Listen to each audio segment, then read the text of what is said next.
कहीं पालन कराए आलोकर पर्व दीपावली कौन रही यार महात्म्य। आलोकर पर्व दीपावली गाँ ठू सहर बजार सबुठारे धूमधाम रे पालन करा जायଥାଏ। ओडिशा रे एही दिन पितृपुरुषों को कांवरिया काठी जलाई मने पका जायଥାଏ। हेले यार विभिन्न शास्त्रीय किंवदंती रही। पौराणिक मतानुजाई एही दिन भगवान विष्णु हिरण्यकश्यप को वध करथिले, सेथिपई एही पर्व पालन करा जाए। आउ केतक मत दियंती उक्त दिन समुद्र मंथन लक्ष्मी और धन्वंतरी आविर्भाव होता। आहरी मध्य कहुए 14 वर्ष वनवास पर सारी मर्यादा पुरुष रामचंद्र अयोध्या प्रत्यावर्तन करिथारु एही दिन को स्मरणीय करने को आलोकर पर्व भाव पालन कर जाए। दीपावली गोटे दिन पूर्व श्रीकृष्ण नारकासुर को वध कर परदिन को दीपावली भाव पालन कर जाए।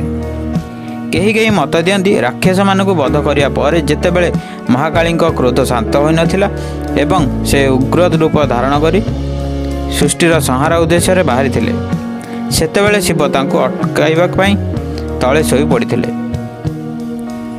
यापर तत्क्षणात महाकाली शांत हो जाइथिले। तेणु काली शांत रूप महालक्ष्मी एही दिन ठारू पूजा आरंभ कर दीपावली राति काली उग्र रूप मध्य पूजा कर।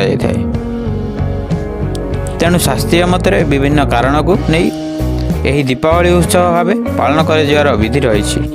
यदि वीडियोटी भल लगी था तेज चैनल को सब्सक्राइब करने, वीडियोटी गोटे लाइक करने। जय जगन्नाथ।